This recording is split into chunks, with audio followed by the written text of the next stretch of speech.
Now, as far as the conversations that we need to be having with people, I can tell you, my mother did tell me to dress modestly, but my mother's a modest person. She would have told me that regardless. So, putting that aside, she did tell me that there was a really high chance that men were going to do things to me that I did not want them to do. And she did tell me to fight. And she did tell me she was behind me all the way. So when I got a little older, it became necessary for my mom to have the drugs and alcohol conversation with me, of course, because any parent worth their salt is going to mention these things. And my mother never said not to drink. She did tell me not to do drugs, but she never said don't drink. What she did tell me was that if I did drink, it was fine. And if I needed to come home, to call her, and that there would be no repercussions, that she would rather that I called her instead of me getting in the car with somebody else or something happening to me and being unsafe. She's like, there will be no penalties if you're unsafe and you need me to come get you. Not a problem. And she also told me to never ever let anyone pour my drink and to bring my own liquor. People get drugged that way all the time. Don't ever let anyone else serve you. She told me to err on the side of caution, and she's like, don't get too far gone because then you might not be able to take care of yourself. And that was the basis of what really kind of framed my experience in high school and in college. In high school also, my best friend, who was also a girl, lived with me. Anywhere one of us was, so was the other one. So we had a buddy system at all times, at every party, and we went to some huge parties where we didn't know everybody. And we always took care of each other no matter what. I think that was one of the reasons why we were always so very safe.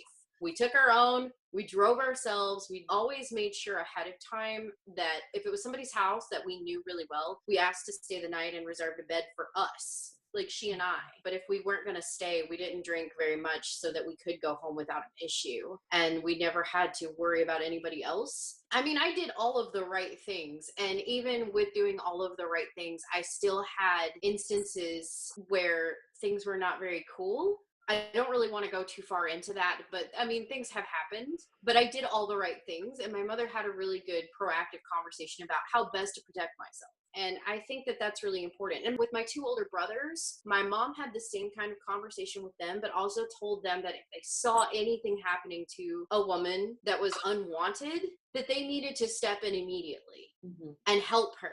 I expect, because of the framing of the situation in those terms, I do actually expect that people will do that. And my mother told me the same thing, but she didn't emphasize it nearly as much with me as she did the boys. It was make sure you take care of each other. And you being me and all the other girls, make sure you take care of each other. But with the boys, it was you whip them if you need to.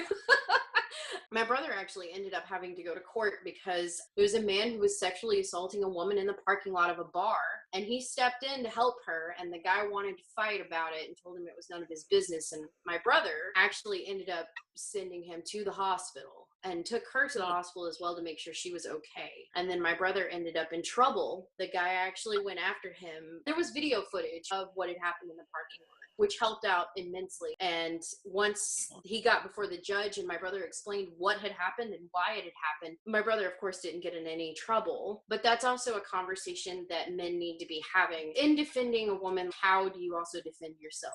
Because had it been another circumstance, my brother might have gotten in some trouble. I'm not really sure, but I'm glad that he's the kind of man who was willing to take that risk.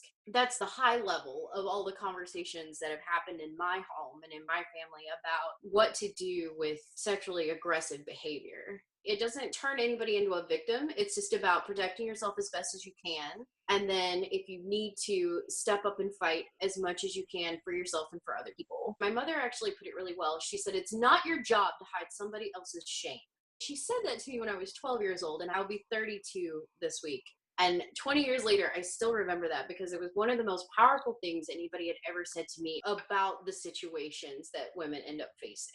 Because so many women, that's exactly what happens. It's shame and the potential for even further shame that keeps them from doing anything with very little payoff. I saw a Facebook status posted by a woman whom I do not know and probably never will know, in which she was responding to the whole Me Too campaign. And she said, back in New York City a few years ago, I was about to enter my home and a guy came up behind me and ran his hand up my skirt. And I screamed and chased after him. And eventually he lost me. She went on to say, yes, what that guy did was illegal, but was I a victim of sexual assault? Am I a victim of sexual assault? Absolutely not. My head almost exploded when I read that. I mean, I understand you don't want to feel like or see yourself as a helpless victim, but as a matter of fact, if somebody comes up behind you and runs his hand up your skirt, he has sexually assaulted you. Whether you want to face up to that fact and deal with it, right?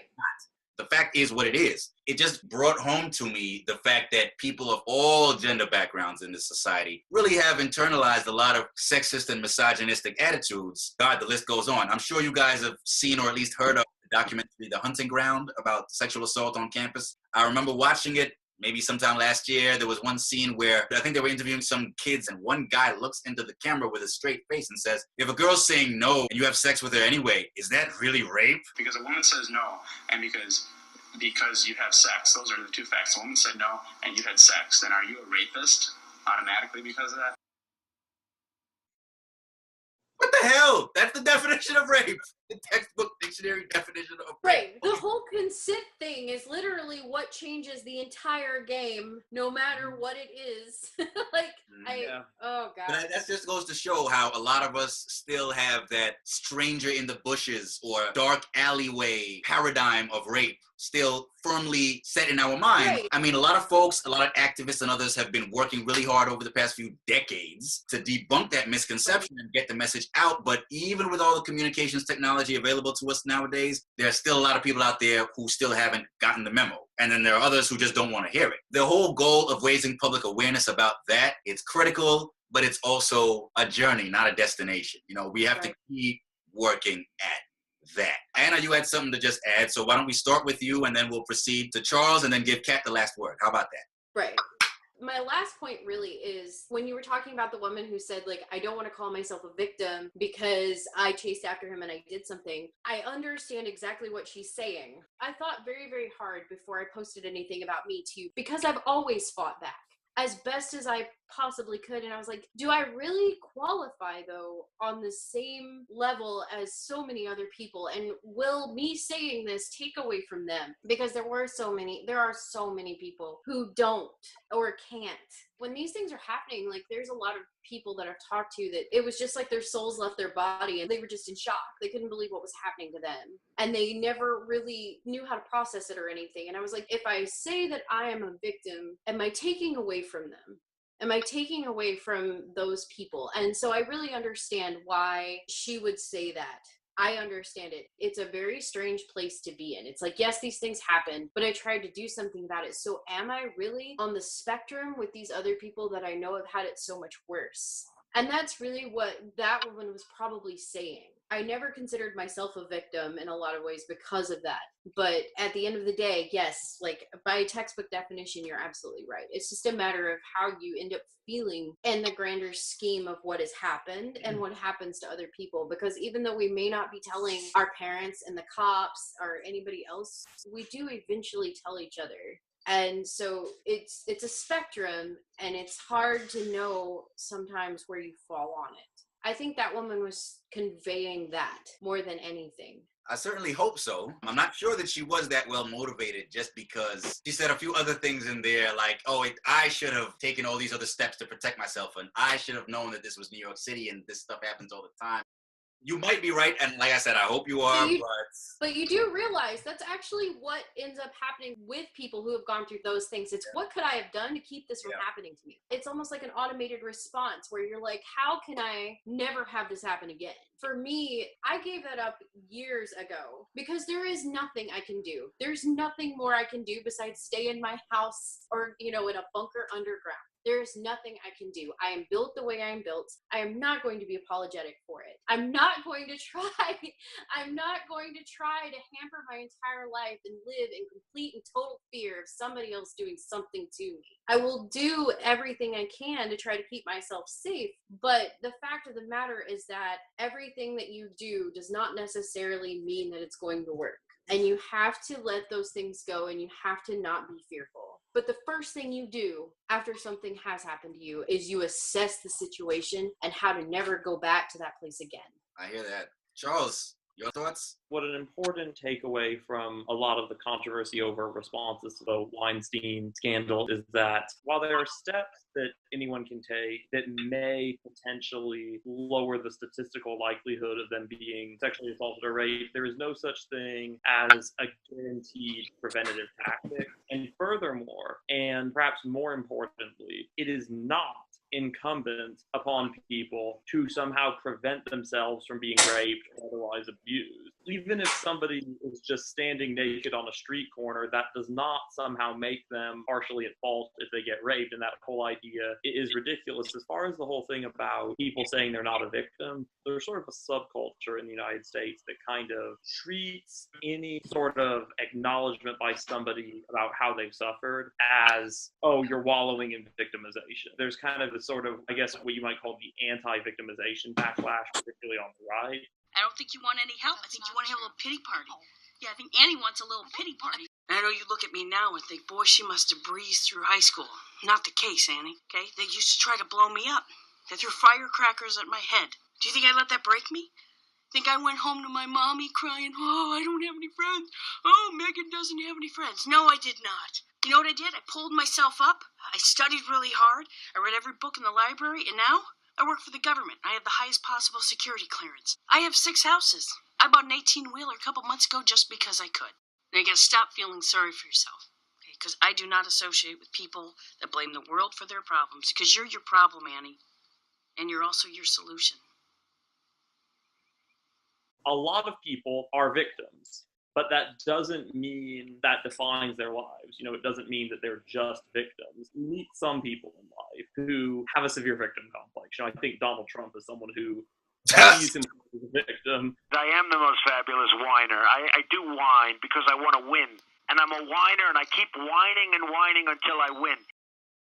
But at the same time, I think some people have an unhealthy desire not to see themselves as a victim, and so they almost paper over the ways that other people have victimized them. And so I think we have to get to where people can acknowledge that they're victims without feeling like they've somehow allowed that to take over every aspect of their life. So yeah, those are my final thoughts. Mm-hmm. Kat?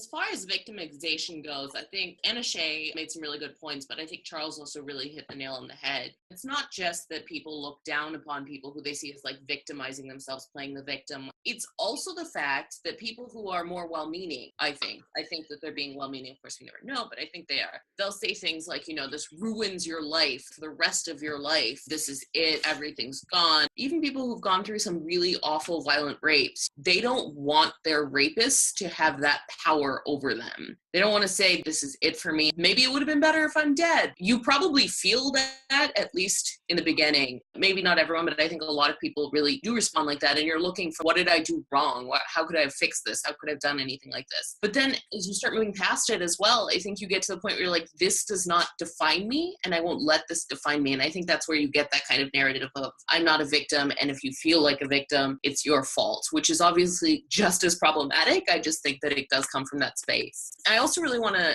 respond to something that Charles said about, even if you're naked on a street corner, you don't deserve to be raped. And I think that's absolutely true. As long as society looks at certain people as, you were drinking, you were out late at night by yourself, you weren't fully covered. And honestly, one of our biggest rapists, encouraged rape in this country, is in the prison system. Oh, you're a criminal, you deserved it. It's part of the punishment. It's a joke. That is rape culture. That's what we need to be changing in our society. It's the same thing that tells people, if you get raped by your partner, then it's your fault. That doesn't really count if you get raped in these sort of situations. If you're a prostitute, I hear this argument. Unfortunately, I don't know if it's a selection bias or it is actually becoming a more popular argument, but I've heard a lot of people say about sex workers, oh, with a sex worker, if you've taken the money, then that's blanket consent for everything, which is, of course, not true. There's no such thing as blanket consent in anything ever in any legal field, right? But then they're like, oh, it's blanket consent. So if anything, you could accuse them of theft of services if they don't pay you, but you can't have rape. But that's insane. Obviously, if you forcibly make someone do something sexual they do not want to do, it is rape, period. It is always rape,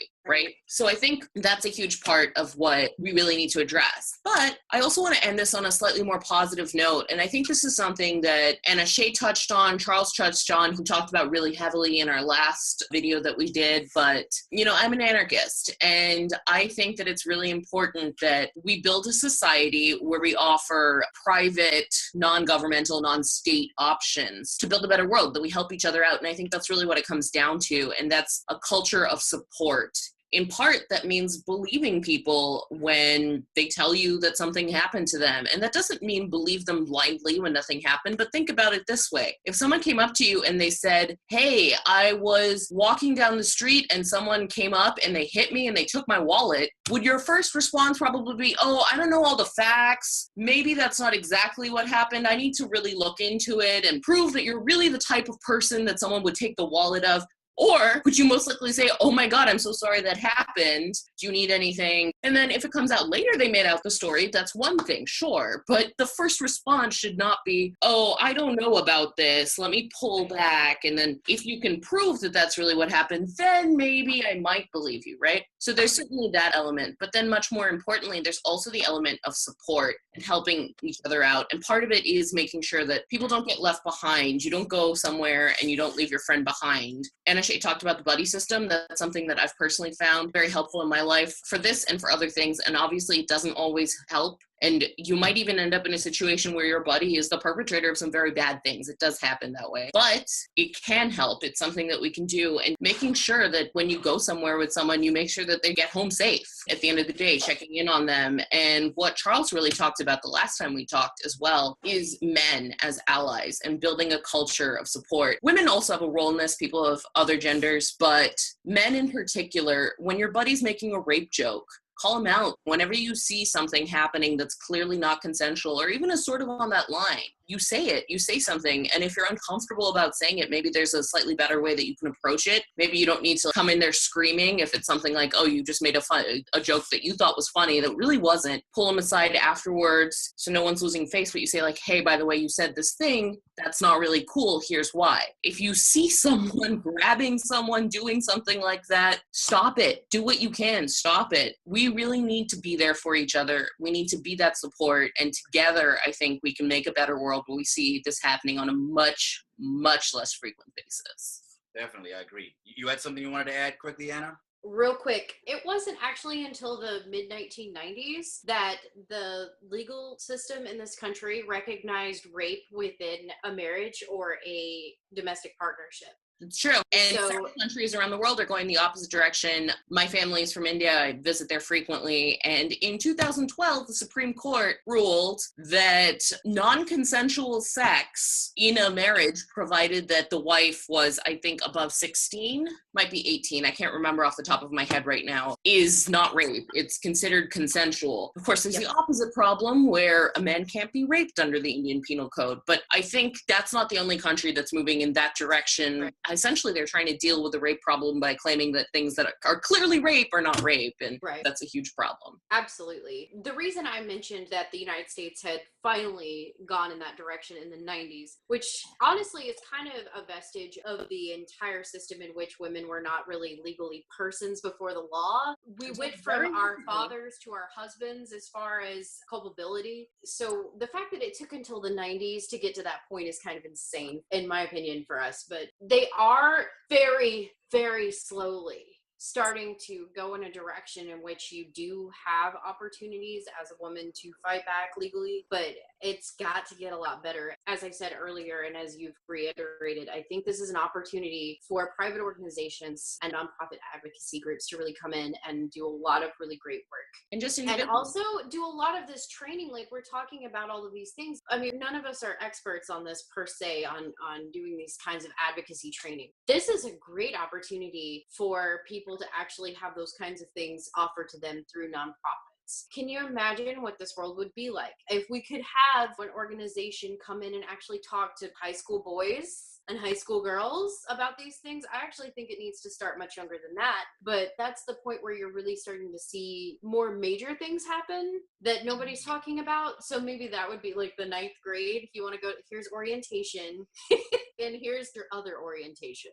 of how to deal with these really complex situations. Personally, I think everybody made really great points. I want to say thank you to all of you for having this conversation with me. It's been really meaningful and fantastic, and I hope that somebody can get something out of it. Same here. I have that same hope, and that's why I'm doing this. And I mean, just to add a couple of quick points, those of you out there who may have young female relatives or people close to you, I have a first cousin once removed who just started college. And so this is an issue partly for that reason that I've taken a lot of interest in recently as well. For those of you who want to advise the women and girls in your lives about how to deal with this problem, remember what Charles said earlier, and I think Kat and Anna also alluded to this. There is no one tactic or group of tactics or measures that will be totally foolproof. This kind of thing can be done to you no matter what you do. There are ways to reduce the likelihood, and there's nothing wrong with advising girls and women about those measures as long as you go about it the right way. It's critical, I think, to make sure that the advice you give is actually empirically sound, and in order to do that, you got to do some research. In this day and age with Google and Wikipedia and everything, there's no excuse for not doing research. A lot of people seem to think when it comes to social issues in general, they can just sit on their behinds and just muse about these issues and speculate and somehow come up with accurate facts and sound conclusions.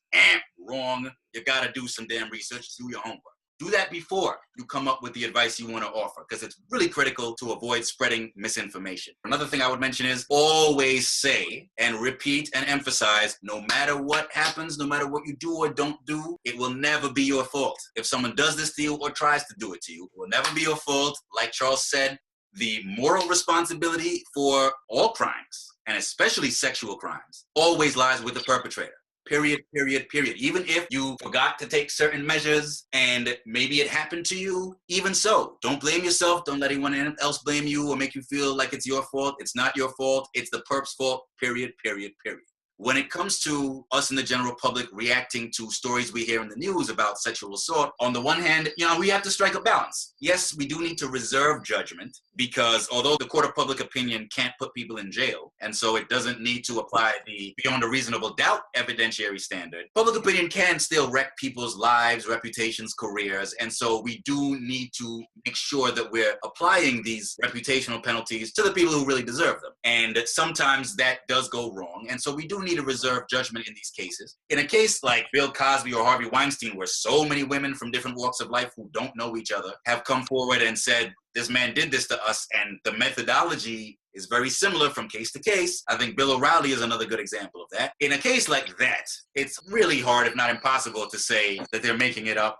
I mean, what are the odds? But there are a lot of other cases where you're only hearing about one assault, and we were not eyewitnesses to the assault. We can't really be sure exactly what did or did not happen. We should reserve judgment in those cases, but those of us who are in a position to interface directly with the survivors, even if we may have skeptical thoughts or reactions, probably the best thing to do is to keep those to ourselves and just provide the person with as much support as we can. And I do think that, I'm right on board with what you guys said about civil society, nonprofits and charities and others stepping in to pick up the government's slack and saying, we are going to provide rape survivors with the resources and the support that they need in these cases. And that includes being believed.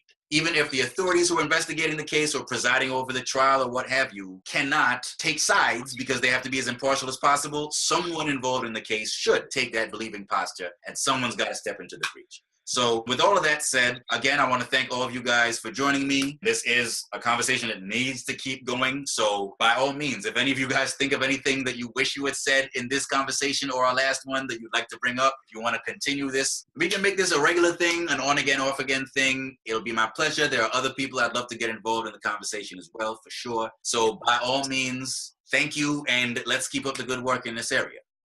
Y'all have a good night, and I look forward to continuing the conversation with you in future. Same. Thank you. Thank you again.